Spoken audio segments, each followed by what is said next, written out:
Hey, so remember like a super long time ago when I made a video all about how my New Year's resolution for 2021 was creative consistency, super long time ago, like 6 weeks ago, and how I wanted to post a video every week. Well, oddly enough, ironically enough, like 3 days after I posted that video, my whole entire life changed. And now I'm back, and let's talk about what's different, and also some editing tips on Premiere Pro.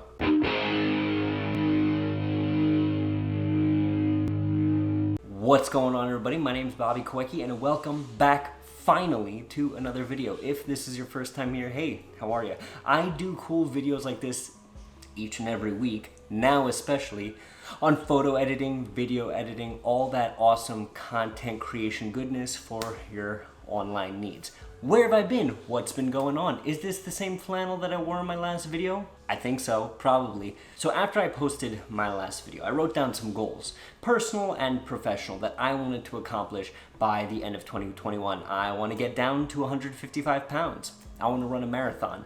And I wanted to get a job within this, getting paid to do this, to make videos, to make content.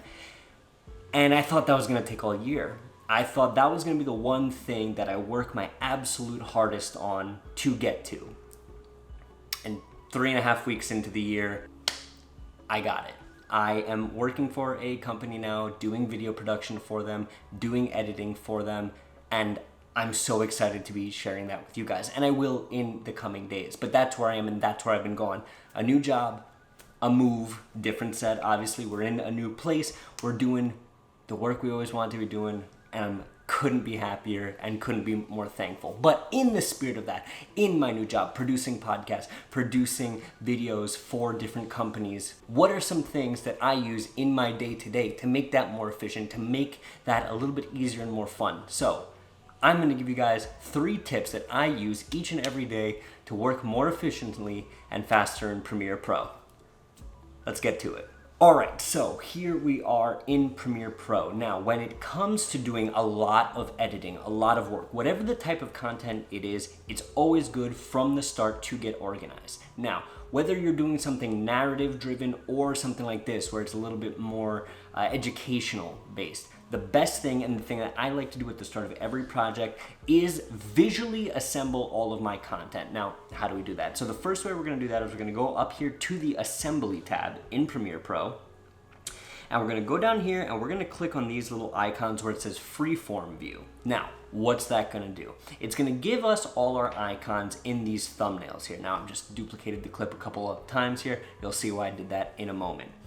Now, usually this would be as a list, but what we can do here in order to visually get it is we can start to sequence, and we can even zoom out here just a touch. We can start to sequence our shots. So let's say this is our first shot here, and then next chronologically it comes here, and I might want this guy here, and maybe somewhere I'll put this guy here. So chronologically and visually, I can now organize my footage in a way that makes sense to me before I throw them into my timeline. It helps me get my bearings for what I'm looking to create, whatever that may be. All right, so tip number 2, and this is going to come in handy in a major way when you're editing B-roll. Now, B-roll is something that everybody likes to use in their video. It's something I like to use in my videos. It makes it more cinematic. It gives it that juiciness, amazingness to all your videos. The thing with that, though, getting the perfect speed ramps in your B-roll and organizing them in a way that makes sense, it can be a little tricky. So I'm going to show you guys a way to completely turbocharge your B-roll editing. So let's say you have filmed your B-roll at 60 frames a second,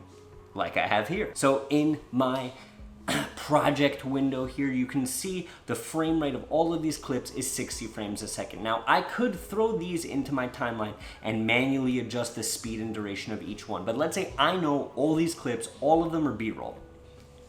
I have a cool way that you could just slow them down all at once. So what we're going to do is we're going to highlight all of these bad boys here. We're going to right click. We're going to go to Modify, Interpret Footage, assume this frame rate, and instead of 60, we are going to just type in 24.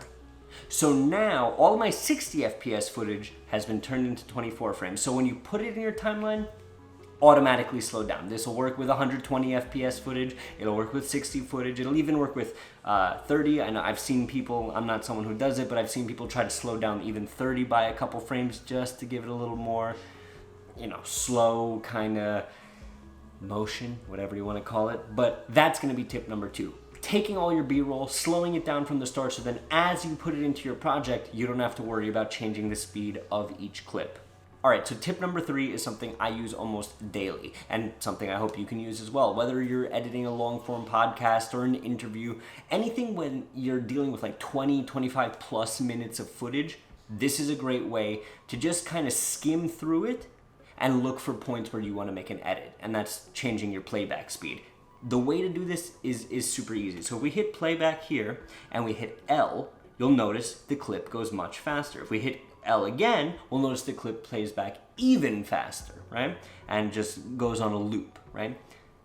There's another key to go backwards faster, but L is the thing I use when I'm just scrubbing through the footage really quickly to look at points where I might need to make a cut. And there you go. 3 super simple, super easy ways to speed up and make your Premiere Pro editing much more efficient. Now, I hope you guys like this video. I'm glad I'm finally moved into the new place. The setup, I don't know if it's gonna be permanent, but I think lighting wise, this is what I'm gonna be doing from now on. I like the couch, the framing, all that kind of stuff. I'm super excited to bring you guys along on the journey, give you guys some behind the scenes stuff, share what I'm learning, what I'm doing with you guys as well. If you guys have any questions, as always, leave them in the comments down below. Take care of yourselves. We'll talk again real soon.